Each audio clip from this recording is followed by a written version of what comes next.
So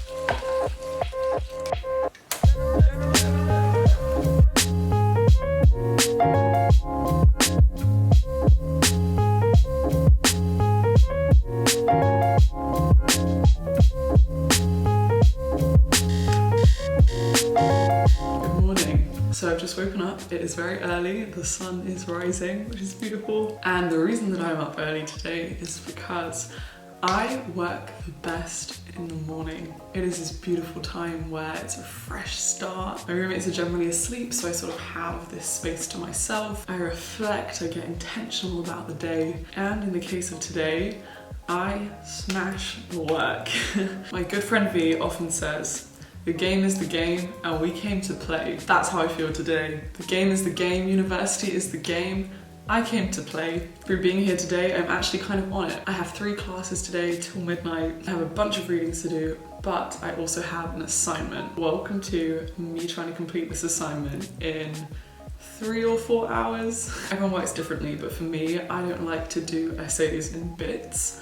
I like to sit down, power it out, because the hardest part of writing an essay is starting and just writing down the horrible words at the start. It is so much easier to edit something you've already got than to write afresh. So I'm like, I'm just gonna bang it out. But before I do that, part of my morning routine is to spend 45 minutes on a freezing cold balcony, do some yoga, do some meditation, do some exercise, and that is gonna set up my brain for today. Let's go.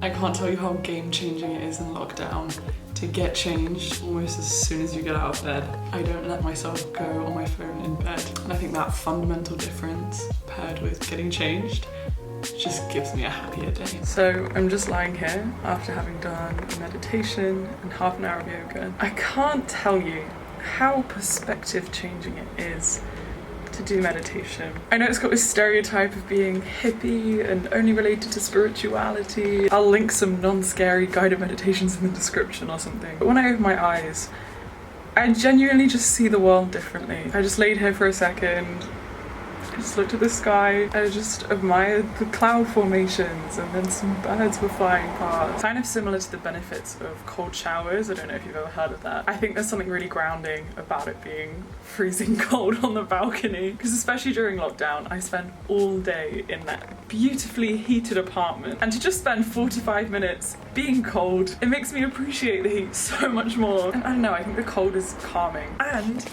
this is super relevant. So I love positive affirmations. They really help me combat any insecurity in my life or imposter syndrome, which I do struggle with a lot. At the end of my meditation, I just repeat certain phrases to myself in my head in present tense. Things like, I am worthy of being successful and happy. I am loved. I am compassionate. I am kind. I make an effort to help others. All of these things which we have to sometimes trick ourselves into remembering. And the reason that this is relevant, my assignment today for my cognitive neuroscience class, there's quite a wide scope on what we can do it on. I am going to conduct a literature review about self-affirmation. So I'm going to do a lot of research on the space and then write a 1,500 word essay posing future avenues for study, etc.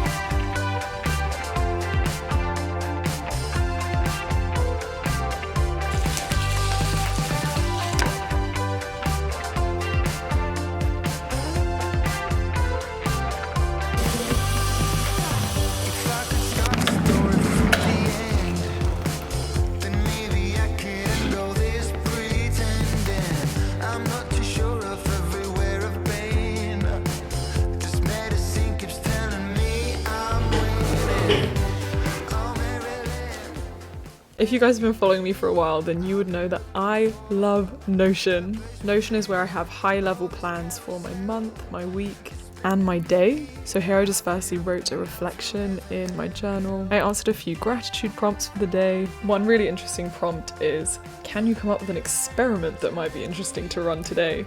To which I wrote, how would I treat today differently if it was my birthday? I also wrote a to-do list and scheduled my day just roughly in my Google Calendar, just to give myself some clarity and direction.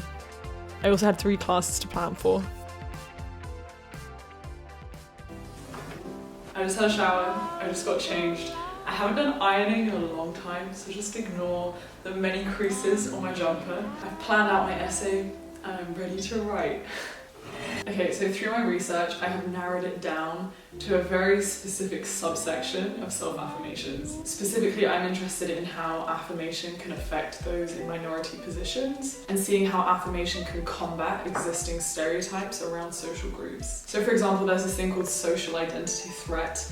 If you are a female in a male-dominated STEM environment where a lot of stereotypes might assume that women are less competent than men. In modern day, these stereotypes pervade. There have been studies conducted where just before people take a test, if you give them a self-affirmation about their identity group, that's either positive or negative, you can affect how people will perform in the test. For example, there was a study conducted with African American and Latino Americans. Just before they took the test, they were exposed to an affirmation saying something like, on average, African Americans perform worse in this test. And whether that affirmation was true or not, backed up by evidence or not, just the mere reading of that and internalizing that caused people to perform worse. And conversely, if you affirm people with a self-affirmation that's specifically combating the stereotype around your minority group, for example, women being affirmed with something like,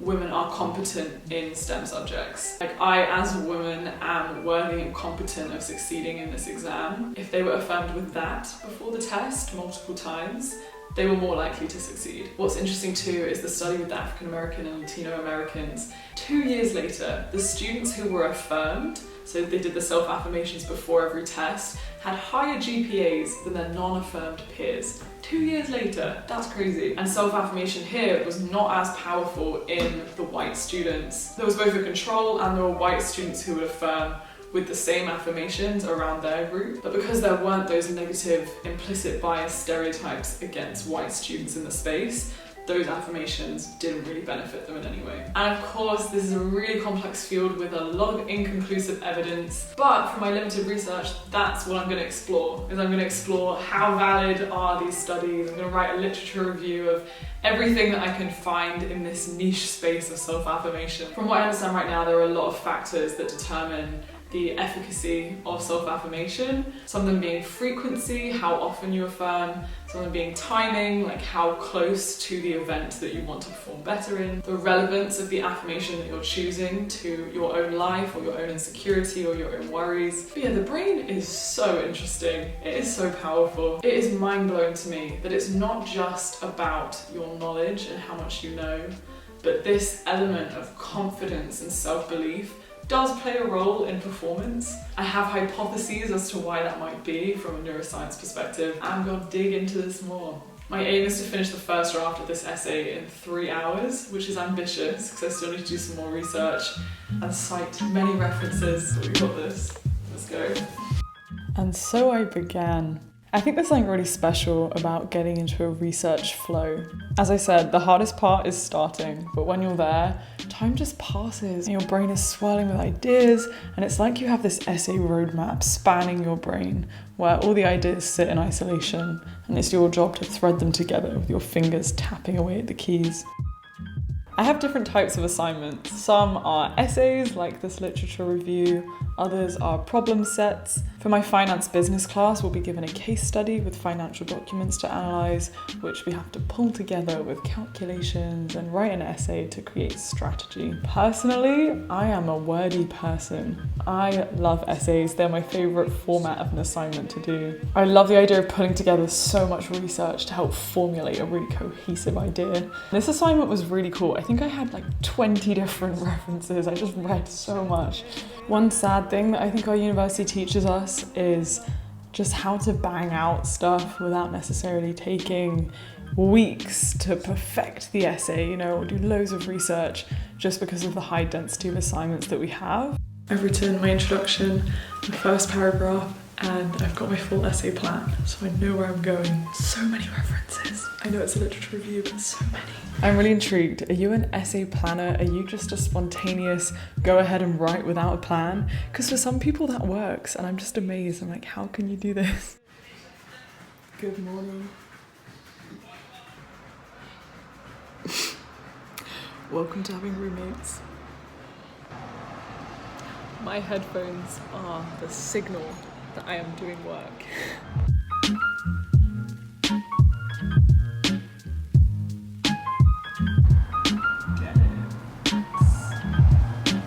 I worked on this for maybe the next 3 hours, and then I have my first class of the day and had to do all my readings for my next 2 classes. Hello, bonjour.